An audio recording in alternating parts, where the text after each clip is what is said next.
తెలంగాణలో గుండె జారి గల్లంతయింది అన్నట్టు తయారైంది బడా నిర్మాతల పరిస్థితి. ఇప్పుడు వాళ్ళ సంక్రాంతి ఆశలన్నీ కూడా ఏపీ మీదే పెట్టుకున్నారా? మరి అక్కడేం జరగబోతోంది?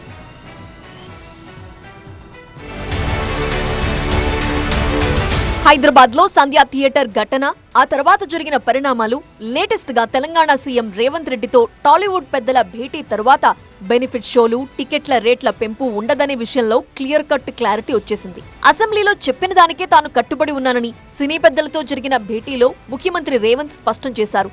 ఆ తర్వాత బడా నిర్మాత తెలంగాణ ఎఫ్డీసీ చైర్మన్ దిల్ రాజు మాట్లాడుతూ టికెట్ ధరలు, బెనిఫిట్ షోల అంశం చాలా చిన్నదన్నారు. వేరికోస్ వెయిన్స్ కి సరైన చికిత్స కోసం సంప్రదించండి ఎవిస్ హాస్పిటల్. దాని మీద చర్చ జరగలేదని తేల్చేశారు.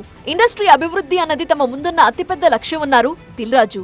ఇప్పుడు ఇంకా టికెట్ రేట్లు, బెనిఫిట్ షోల వరకు టాపిక్ కాదమ్మా, ముందు ఇండస్ట్రీ గ్రోత్.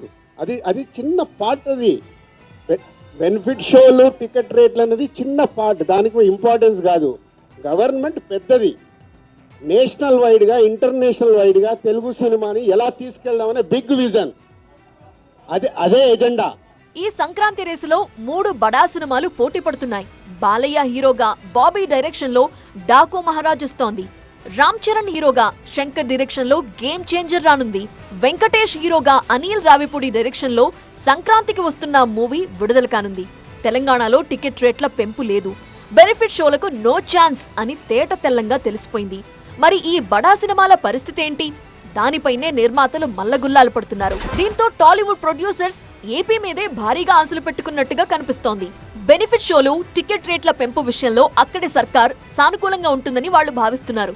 అయితే అక్కడ కూడా నిరసన స్వరాలు వినిపిస్తున్నాయి. అసలు బెనిఫిట్ షోలు ఉండాలా వద్దా అనే అంశంపై పెద్ద చర్చే నడుస్తోంది. తెలుగు రాష్ట్రాలకు చెందిన రాజకీయ నేతలు వరుసగా ఈ అంశంపై స్పందిస్తున్నారు. కొన్ని రోజుల క్రితం బెనిఫిట్ షోలపై మండిపడ్డారు ఏపీ ఎమ్మెల్యేలు బండారు సత్యనారాయణమూర్తి, విష్ణుకుమార్ రాజు. వేరికోస్ వెయిన్స్ కి సరైన చికిత్స కోసం సంప్రదించండి ఎవిస్ హాస్పిటల్. గతంలో బెనిఫిట్ షోలు చారిటీ కోసం వేసేవారని, కానీ ఇప్పుడు సినిమా నిర్మాతల కోసమే బెనిఫిట్ షోలు వేస్తున్నారని సత్యనారాయణమూర్తి ఆరోపించారు. బెనిఫిట్ షోలు రద్దు చేయాలంటున్నారు ఏపీ ఎమ్మెల్యేలు. ఇవాళ బెనిఫిట్స్ ఏంటండి? 100 రూపాయలు ఇక్కడ 1000 రూపాయలకి అమ్మనా? బెనిఫిట్స్ ఎవరికి బెనిఫిట్ అండి? 5,000 కోట్లు, 2,000 కోట్లు, 3,000 కోట్లు మీరు సంపాదించి నిర్మాత ఈ యాక్టర్లకు 300 కోట్లు, 400 కోట్లు ఇస్తుంటే అది బెనిఫిటా? అంటే మీ లాభాల కోసం బెనిఫిట్స్ వేసుకొని మీరు సంపూర్ణ సంపాదిస్తూ మళ్ళీ ప్రభుత్వానికి నిందలు వేస్తారు వీళ్ళు. అంచేత భవిష్యత్తులో మీరు బెనిఫిట్స్ వేయాలంటే వికలాంగులకు ఇవ్వండి డబ్బులు, దివ్యాంగులకు ఇవ్వండి, గిరిజన హరిజనకి పేద కుటుంబాలకు ఇవ్వండి. బెనిఫిట్స్ వల్ల కోట్ల రూపాయలు సంపాదించే బెనిఫిట్స్కి అనుమతి ఇవ్వద్దని ఒక సామాన్యుడిగా నేను చంద్రబాబు నాయుడు గారిని, రేవంత్ రెడ్డి గారిని నేను డిమాండ్ చేస్తున్నాను. మరి అక్కడేం జరుగుతుందో చూడాలి.